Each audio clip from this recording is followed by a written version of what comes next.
जय श्री कृष्णा। आज हम बात करेंगे मोह की। मोह क्या होता है? किसी भी वस्तु या व्यक्ति के प्रति हमारा जो लगाव होता है, हमारा जो आसक्ति भाव होता है, वही हमारा मोह कहलाता है। और इसी मोह के कारण हम अपने जीवन में हर क्षण कष्ट का अनुभव करते हैं, क्योंकि इसी मोह के कारण, इसी आदत के कारण, इसी आसक्ति के कारण कोई भी व्यक्ति या वस्तु यदि हमसे हमें दूर जाते हुए अनुभव होती है तो हम अति भयंकर पीड़ा का अनुभव करते हैं। हमें दुख होता है, हमें कष्ट होता है और हम उसको प्रेम का नाम देते हैं कि मुझे अमुक वस्तु से प्रेम है, मुझे अमुक व्यक्ति से प्रेम है, इसी कारण मुझको दुख हो रहा है, वो व्यक्ति या वो वस्तु मुझे दुख दे रही है। लेकिन यहाँ हम ये भूल जाते हैं, प्रेम कभी दुख नहीं देता है, दुख हमें हमारा मोह देता है। जब तक हम मोह से ग्रसित रहेंगे, हम जीवन में यही कष्ट जो है उसको हम बार बार अनुभव करते रहेंगे। गौतम बुद्ध के जीवन से जुड़ा हुआ एक प्रसंग आता है कि एक बार वो नगर में भ्रमण के लिए निकलते हैं, तो अपना एक जगह रुकते हैं वो वहां पर। तो वहां पर ही जब वो अपने प्रवचन दे रहे होते हैं तो एक रोते हुए बुढ़िया आती है, अपने हाथ में अपने पुत्र को लेकर आती है।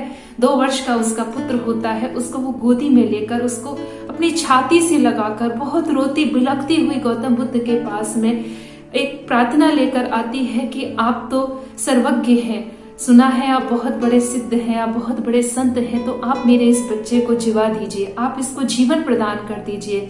आपके पास में इतनी सारी कृपा है कि आप जरा सा भी कृपा का अंश यदि इसे देंगे तो मेरा बच्चा जो है वो जी जाएगा। एक माँ होकर मैं आपसे ये गुहार करती हूँ कि मेरे इस पुत्र को जीवन दान दे दीजिए। गौतम बुद्ध उसकी ओर देखते हैं और मुस्कुराते हैं, कहते हैं आप ऐसे क्यों मुस्कुरा रहे हैं? आपसे मैं अपने पुत्र का जीवन दान मान रही हूँ, कैसे भी कर कर आप इसको जीवित कर दीजिए।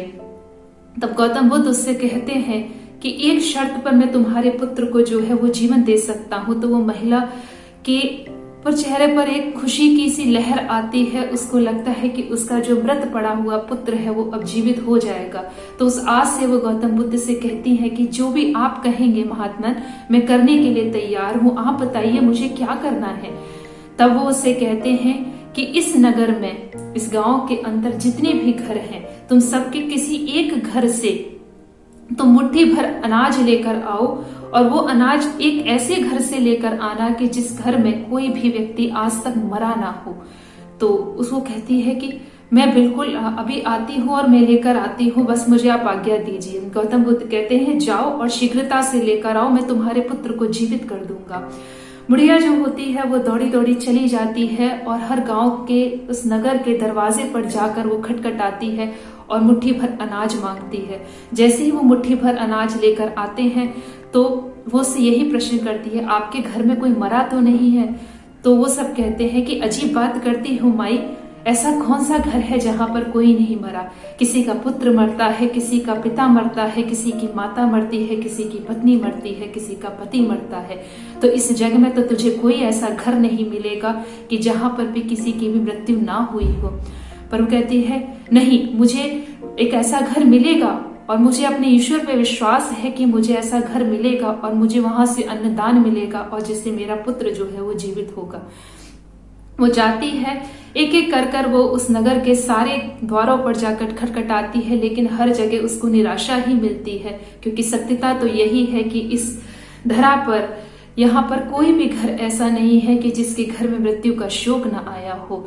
तो जब वो हताश होकर वो गौतम बुद्ध के पास पहुंचती है और कहती है कि महात्मन, मुझे ऐसा कोई घर नहीं मिला, मुझे क्षमा कीजिए, पर मेरे पुत्र को आप जीवित कर दीजिए। गौतम बुद्ध मुस्कुराकर कहते हैं, माई तुझे अभी भी ये बात समझ में नहीं आई।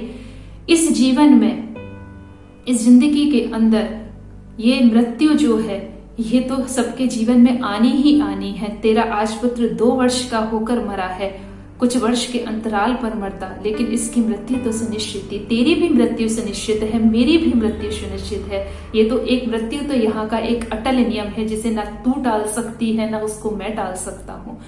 तो इसे सत्य को तुझे स्वीकारना होगा। तेरा इसके प्रति मोह है, तेरा इसके प्रति आसक्ति है, इसी कारण तू उस भयंकर पीड़ा को अनुभव कर रही है। माई तो इस मोह से मुक्त हो, इस पीड़ा से मुक्त हो और इस सत्य को स्वीकार कर और जाकर अपने पुत्र को जो है वो इसका अंतिम संस्कार कर और इसकी आगामी जीवन के लिए, इसके पुनर्जन्म के लिए, इसके उज्जवल एक अच्छे जीवन के लिए तू मंगल प्रार्थना कर और तू भी उस ईश्वर के शरण में आ और इस सत्य को तू स्वीकार कर। उस बूढ़ी माई को ये सत्य समझ में आ जाता है, वो अपने पुत्र को वहां से लेकर चली जाती है।